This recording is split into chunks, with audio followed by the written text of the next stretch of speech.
హన్మకొండ జిల్లా ధర్మసాగరం మండలం కరుణపుర గ్రామంలో ఉన్న క్రీస్తు జ్యోతి ప్రార్థనా మందిరం గురించి చాలామందికి తెలియని కొన్ని ఆసక్తికరమైన విషయాలు ఉన్నాయి. ఈరోజు మనం ఈ అద్భుతమైన ప్రార్థనా మందిరము ఎలా ఏర్పడింది, దీని వెనుక ఉన్న చరిత్ర ఏమిటి, ఇంత భారీగా ఎందుకు నిర్మించారు, ఇంకా దీని ప్రత్యేకతలు ఏమిటి అనేది పూర్తిగా తెలుసుకుందాం. వరంగల్ ప్రాంతానికి సమీపంలో కరుణపురం గ్రామంలో ఉన్న ఈ క్రీస్తు జ్యోతి మందిరము మొత్తం సుమారు 22 ఎకరాల విస్తీర్ణంలో ఉన్న విశాలమైన ప్రాంగణంలో ఏర్పడింది. అందులో సుమారు 9 నుంచి 11 ఎకరాల స్థలంలో ప్రార్థన మందిరము నిర్మించినట్లు వివిధ పత్రికల ద్వారా పేర్కొన్నాయి. అదేవిధంగా ప్రత్యేకంగా చూస్తూ ఉంటే కూడా మనకు భారీగా కనిపిస్తుందండి. దీని వెనుక చాలా సంవత్సరాల ప్రార్థన ప్రయాణం ఉంది. అందుబాటులో ఉన్న సమాచారం ప్రకారం క్రీస్తు జ్యోతి ప్రార్థన మందిర ప్రారంభం చిన్న స్థాయి ప్రార్థన కార్యక్రమాలతో జరిగింది. 1991లో కరుణపుర ప్రాంతానికి వచ్చిన రేవరెండ్ డాక్టర్ ఎస్ పాల్సన్ రాజు అక్కడ సువార్తను బోధించడం ప్రారంభించారట. 1992లో చిన్న పాకలాగా ప్రార్థనా స్థలంలో క్రీస్తు జ్యోతి ప్రార్థనలు ప్రారంభించడము మొదలుపెట్టారు. చిన్న ప్రార్థనా స్థలానికి క్రమంగా భక్తుల సంఖ్య పెరుగుతూ వచ్చింది. వారంతా వేలాది మంది ప్రార్థనల కోసం రావడం మొదలవడంతో అందరికీ ఒకే చోట కూర్చోబెట్టి ప్రార్థనలు నిర్వహించడానికి పెద్ద స్థలము అవసరమైంది. అలా ఒక చిన్న పాకగా మొదలైన ప్రార్థన స్థలము చివరిగా వేలాది మంది ఒకే చోట ప్రార్థన చేసుకునే అంత భారీ ప్రార్థన మందిరంగా రూపొందించారండి. ఈ పెద్ద నిర్మాణం సందర్భంగా పనులు మాత్రము 2016లో ప్రారంభమై సుమారు ఒక 7 సంవత్సరములు అయితే పట్టిందంట. 2023 మే 4న ఈ ప్రార్థన మందిరం ఘనంగా ప్రారంభించారు. ఓపెనింగ్ అనేది జరిగింది. ఇందులో సుమారుగా 30,000 నుంచి 40,000 మంది ఒకేసారిగా మనము కూర్చోవడానికి అంత స్పేసెస్గా చేశారంట. ఈ నిర్మాణము ఆకృతి ఏ విధంగా ఉండాలని ముందుగానే నిర్ణయించుకొని వీళ్ళు ఇస్రాయేల్కు వెళ్ళారంట. అక్కడ నిర్మాణాలను పరిశీలించారట. ఫస్ట్గా పరిశీలించిన తర్వాత మందిరము నిర్మాణంలో విదేశాల నుండి ప్రత్యేకమైన వస్తువులు కూడా తీసుకొచ్చారు. ముఖ్యంగా పై భాగం కనిపించే ఒక గోపురం లాగా ఉంది కదా అండి, భారీ జియోడెసిక్ అల్యూమినియము డ్రోమ్ను అమెరికాలో టెక్సిక్ నుండి తెప్పించారంట. డెక్కన్ క్రానికల్ పేర్కొంది. ఈ డోమ్ సుమారు 60 అడుగుల ఎత్తు 120 అడుగుల వ్యాసంతో ఉందని ఆ కథనము తెలిపింది. ప్రధాన మందిరంలో సౌండ్ సిస్టమ్ ఉంది కదా, ఇది కూడా ఫ్రాన్స్ నుంచి వెళ్ళి తెప్పించారంట. అలాగే ప్రార్థన వేదికకు ఉపయోగించిన ఇటాలియన్ మార్బుల్స్ కూడా ఒక ప్రత్యేకంగా ఉందండి. కిటికీలకు మాత్రము బైబిల్లో ఉన్న కొన్ని పనులను చూపించే స్టెయిన్డ్ గ్లాస్ పనులు కేరళకు చెందిన కళాకారులు చేశారు. ప్రధాన ద్వారం పైన ఇత్తడి పనులు, దీపస్తంభము, ఆలివ్ చెట్టు, ముళ్ళు, కిరీటము, బైబిల్ వంటి క్రైస్తవ పత్రికలను ప్రత్యేకంగా రూపొందించారు. భారీ చెక్క తలుపులపై కూడా దీపస్తంభము, ఒలివ చెట్టు, దేవదూతలు ఆకృతులను కూడా వేశారండి. చాలా అట్రాక్టివ్గా ఉంటాయి. ఇది మాత్రము 4 సైడ్ ఇప్పుడు స్తంభం లాగా కనిపిస్తున్నాయి కదా, ఇక్కడ మనకి దూతల్లాగా ఉన్నాయండి పైన.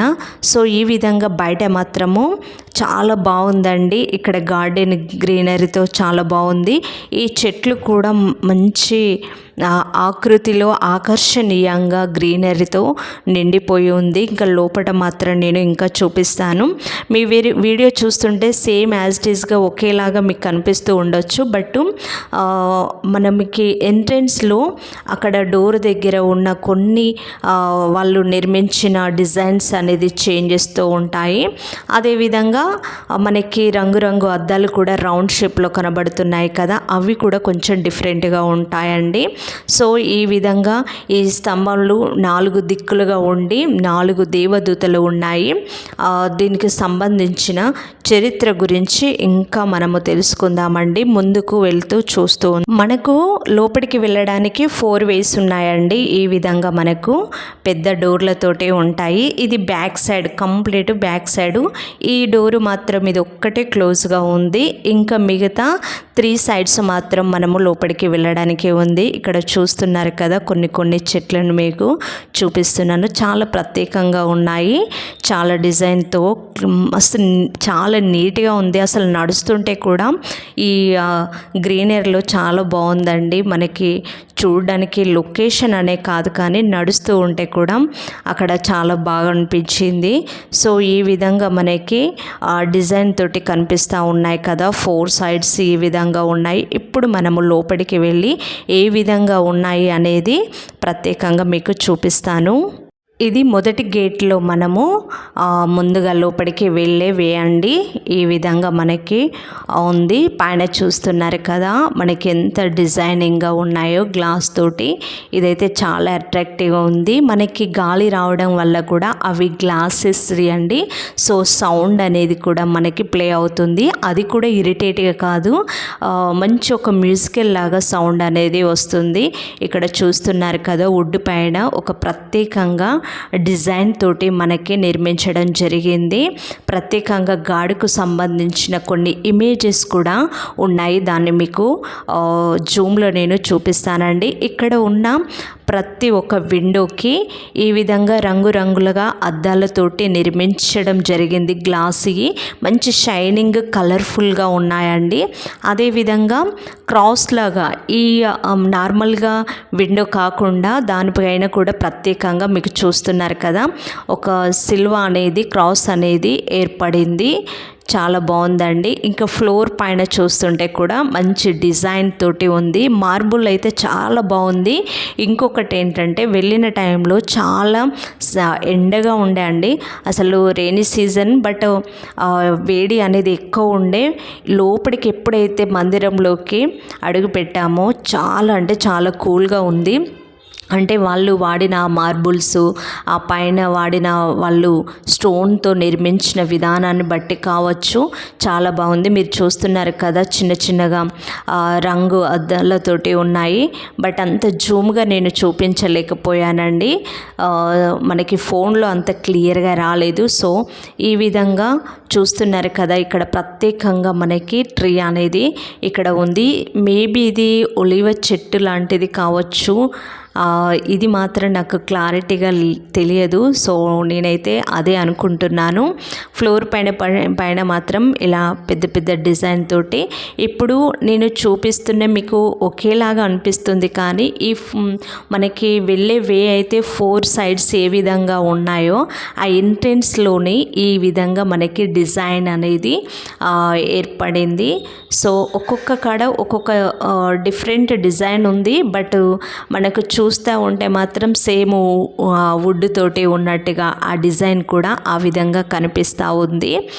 చాలా ప్రత్యేకంగానే చెప్పచ్చు. ఇప్పుడు పైన చూడండి ఎంత అట్రాక్టివ్గా ఎంత బాగుందో.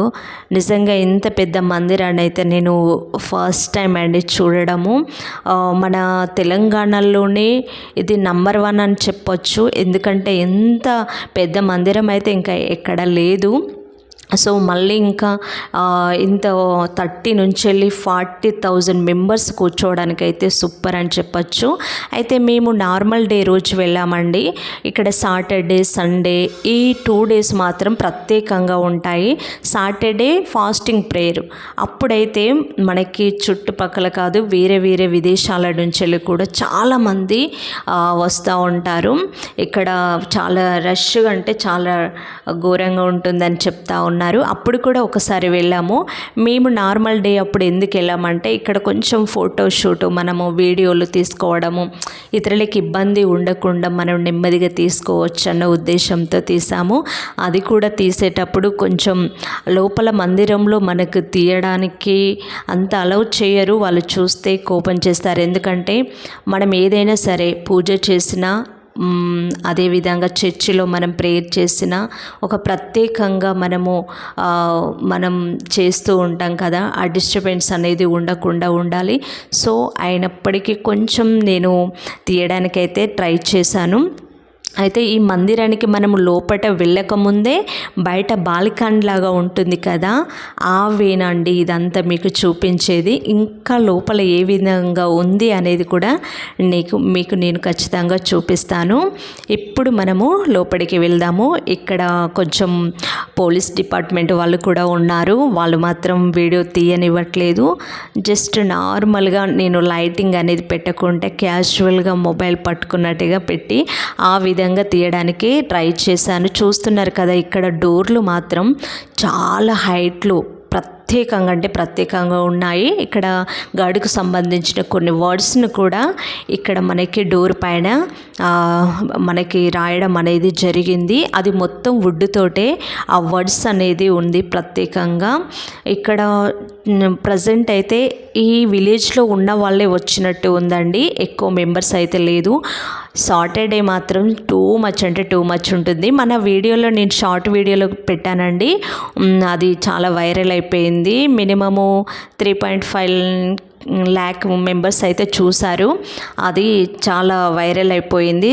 సో చాలామందికి లాంగ్ వీడియో కూడా కావాలని ఉద్దేశం ఉంటుంది కదా, తెలియని వాళ్ళకి, అదేవిధంగా కొత్తగా వెళ్ళే వాళ్ళకి కూడా ఉంటుందని నేను చూస్తాను. ఇది పైన అండి, పైన ఒక ఫస్ట్ ఫ్లోర్ అయితే ఉంది.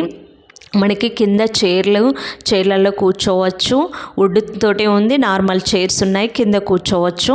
కొందరైతే కొన్ని కాళ్ళ నొప్పులతో అలా ఉండేవాళ్ళు, లేదు అంటే కింద బాగా రష్గా ఉన్నప్పుడు పైన కూడా మనం వచ్చి కూర్చోవచ్చు. చూస్తున్నారు కదా ఎంత పెద్దగా ఉందో, హాలు మాత్రం కన్నుకు కనపడినంత దూరంగా ఉన్నట్టుగా ఉన్నాయి. స్టెప్ బై స్టెప్ ఈ విధంగా ఉన్నాయి కదా. సో ఈ విధంగా ఈ ప్లేస్లలో మనము ఫుల్ అయిపోతారు.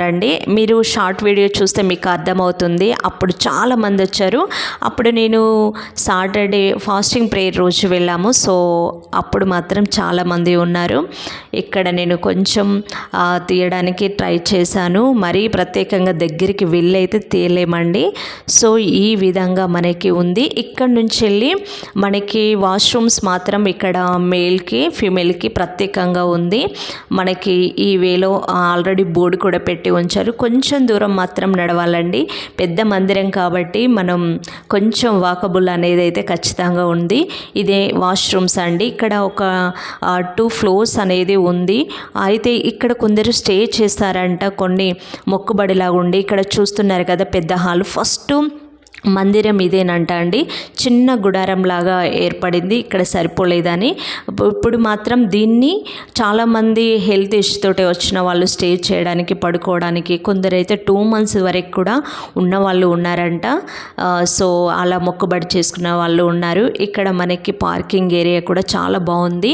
బయటకు వచ్చిన తర్వాత ఇక్కడ మామిడి తోట ఉందండి, మంచి గ్రౌండ్, ఇక్కడ మంచి గ్రీనరీతో ఉంది. అదేవిధంగా పెద్ద పెద్ద టేబుల్స్ కూడా ఉన్నాయి. ఇక్కడ ఏంటంటే దూరం నుంచి వచ్చిన వాళ్ళైనా, దగ్గర నుంచి వచ్చిన వాళ్ళైనా మనకి ప్రేయర్ అనేది 4 o'clockకి ఎండ్ అవుతుంది. సో అప్పుడు మనకి లంచ్ టైం అయితే ఖచ్చితంగా అవసరం కాబట్టి ప్రత్యేకంగా ఇక్కడ కూర్చొని ప్రతి ఒక్కరు భోజనం చేస్తారండి.